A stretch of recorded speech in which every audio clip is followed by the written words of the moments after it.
We're going to talk about how the constant watching of porn by today's youth impact the way they look at one another, their expectations about sex, and understanding the differences is essential.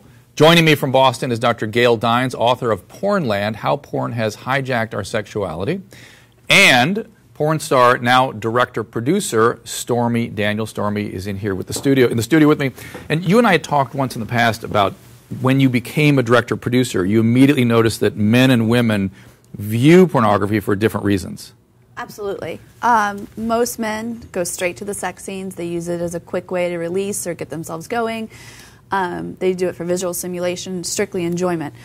A woman needs a little bit more time warming up. They're more likely to use it as a marital aid, watch it with their spouse or their partner to help get in the mood, or maybe, strangely enough, I found a lot of women watching some of my newer titles to learn some new tips. It's a good way to broach what would you like to try new, and put something in. And so many women come up to me and ask me about things that they've seen in my movies. Now, you said to me once, you paraphrased it in a very nice way when I talked to you last time about this. You said men want to see people having sex. Absolutely. Women want to know why those people like each other so much that they want to have sex. Exactly. Women are definitely more interested in the storyline. A man's perfectly happy to put in a DVD and go straight to the sex scene with no lead up.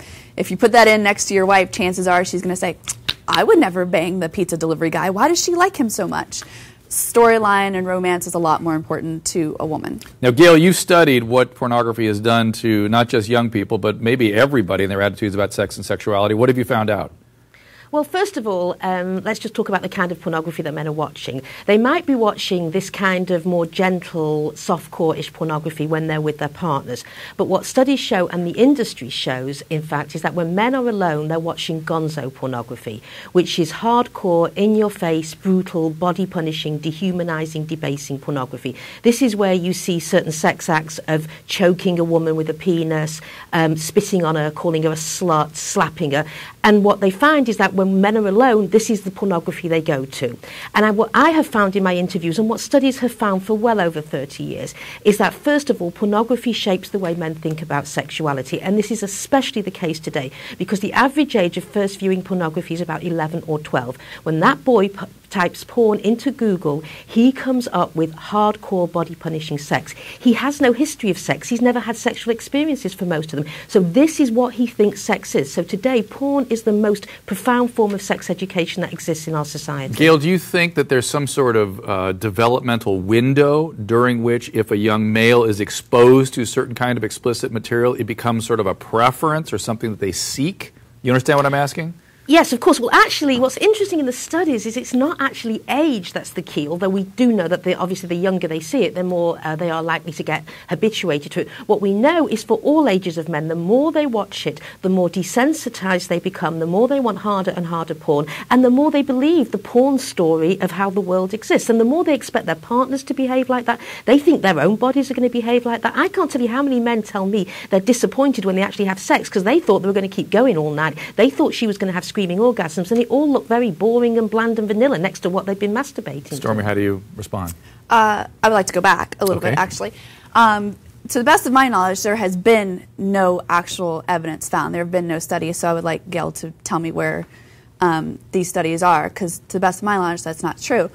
And I will readily admit that there is lots of gonzo porn out there. There is some hardcore sex, that includes deep throating, which she was referring to, and whatever. But that is not the majority of what is watched. If you go back over the last 20, 25 years and look at what the top selling and renting DVD titles are every single year, none of those things are in them. The number one downloaded and viewed movies are movies like Flashpoint from Wicked Pictures, or Island Fever, Pirates from Digital Playground. Those movies don't contain any of that hardcore. She's referring to a niche. Well, I think what she's saying is that men alone. Gail, is that true? And you can quote the study too. I'm saying that, Stormy, you need to go and look at Adult Video News, which I'm sure you know what that is, and you need to go to the page where it actually lists the charts of the top selling, renting, and the most visited website. Well, then you're incorrect, because I use them in my talks all the time. The number one rented movie last year, I believe, was Pirates. No, probably the number one rented. I'm not disagreeing with that, but I'm saying when you take the top 50, which is they do, you've got gonzo after gonzo. You've got John Stagliani, you've got all of these people who are making gonzo porn, not that type of stuff. I also want to say in terms of the studies, I mean, that's incorrect. There is actually 30 years of studies. There are excellent research studies done. And what's interesting is the weight of the evidence is that it has an effect. Now, you can come out with some rogue study and some junk science that says pornography has no effect. But when you're looking at social sciences and you're looking at the effects, the key is you go to the weight of the evidence. And there is no question that over the 30 years studies that we have had, the weight of the evidence is absolutely beyond debate now and beyond any analysis that says that porn has no effect. That is simply not true anymore. So I want to give Stormy a chance to have maybe the last word here, or one of the last words. No, I just I wanted to make the point that she's quoting these studies, and I would like to know where they're coming from, because to the best of my knowledge there isn't, and she has yet to provide me with where exactly we can find this.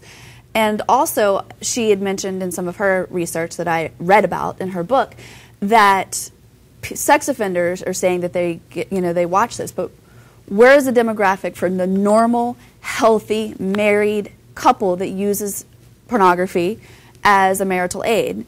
Well, let's ask Dr. Dines. Do you have a response to that? Yeah, of course, there's tons of studies. I mean, you just go to some of the psychological journals, and there's 30 years. And one of the key researchers in the field, for example, is Dr. Neil Malamuth, who did a study about 8 years ago looking at, I would say, 50 or 60 of the studies from the last 20 years. So, I mean, it's not like I'm pulling these up from nowhere and making them up as I go along. I mean, there is a real scientific collection of knowledge here about this. I will say this is a conversation worth continuing. Maybe I'll bring you guys back to continue this conversation, because it's an important one.